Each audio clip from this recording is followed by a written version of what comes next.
Ward number 1 Gandhigram વિસ્તાર Aksharnagar main road ઉપર થોડા દિવસ પહેલા આ અકસ્માત થયો હતો, જેમાં ડ્રેનેજની જે ઢાંકણાની ફ્રેમ છે એ તૂટી ગઈ હતી અને ગંભીર અકસ્માત થયો. અને કાલે 12/9ના રોજ એ ઈજાગ્રસ્તનું મૃત્યુ પણ થયું છે, જે ખરેખર દુઃખદ સમાચાર છે.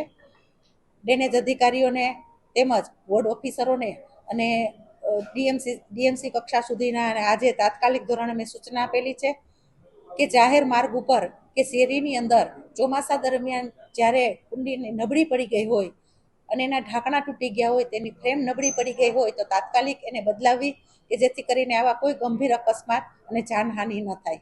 સ્વાભાવિક રીતે વરસાદ ખૂબ જોશથી પાણી આવતું હોય ત્યારે ડ્રેનેજના પાણીનો નિકાલ કરવા, વરસાદી પાણીનો રોડ ઉપરનો નિકાલ કરવા માટે ઘણી વખત ડ્રેનેજના ઢાંકણા છે એ ખોલવામાં આવે છે.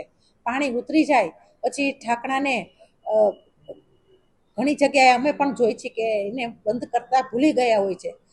અને આવા અકસ્માત ત્યારે થાય છે ક્યારેક જ્યારે સ્ટ્રીટ લાઇટ હોય છતાં પણ આપણને એનો પ્રકાશ ત્યાં પડતો નથી અને એ ખાડાની અંદર કોઈ માણસ ચાલે છે કે વાહન લઈને નીકળે છે, ત્યારે આવા અકસ્માત સર્જાતા હોય છે. એક ગંભીર બાબત છે, તેની પણ વોર્ડની અંદર સૂચના આપેલી છે. અને ત્રણેય સિટી એન્જિનિયરને આજે બોલાવી અને તાત્કાલિક ધોરણે દરેક વિસ્તારની અંદર ક્યાંય પણ જો આવું કાચું કામ હોય તો તેને તાત્કાલિક ધોરણે નવી ફ્રેમ મુકાવી અને ડ્રેનેજનું ઢાંકણું છે એ વ્યવસ્થિત રીતે પેક કરાવવું. અત્યારે વોર્ડ નંબર 1ની અંદર આ ગંભીર પ્રશ્ન છે, ત્યારે વોર્ડ ઓફિસરને પણ સૂચના આપેલી છે કે આખા વોર્ડની અંદર ક્યાંય પણ જો આવી ફરિયાદો હોય અને તાત્કાલિક ધોરણે એનો નિકાલ કરવો. કોઈ જ્યારે ફરિયાદ ઓનલાઈન કરેલી હોય અને એનો ફરિયાદથી નિકાલ ન થયો હોય તો તાત્કાલિક ધોરણે દરેક વોર્ડની અંદર આ ડ્રેનેજના ઢાંકણાની ફરિયાદ જે પણ આવેલી છે એનો તાત્કાલિક ધોરણે નિકાલ કરાવો. ફરિયાદો આવે છે એનો નિકાલ, પણ ડ્રેનેજની કુંડી અત્યારે રહેણાંક વિસ્તાર વધી ગયો છે, જેથી કરીને ડ્રેનેજનું માપ હોય એનાથી રહેણાંક વિસ્તાર વધી ગયો એટલે ડ્રેનેજની કુંડી આમ જોઈએ તો અત્યારે ખૂબ નાની પડતી હોય છે.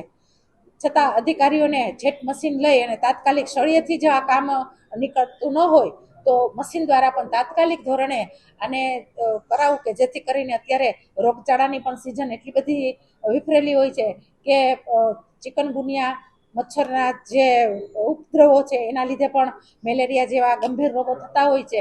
એ ન થાય અને વોર્ડની અંદર સઘન સફાઈ પણ થાય, દવા પણ છંટકાય અને વોર્ડમાં ફોગિંગ પણ થાય. એટલે મેલેરિયા વિભાગ દ્વારા અને ડૉક્ટરની ટીમ દ્વારા પણ તાત્કાલિક ધોરણે આ 2 દિવસ અગાઉ પણ સૂચના આપેલી છે.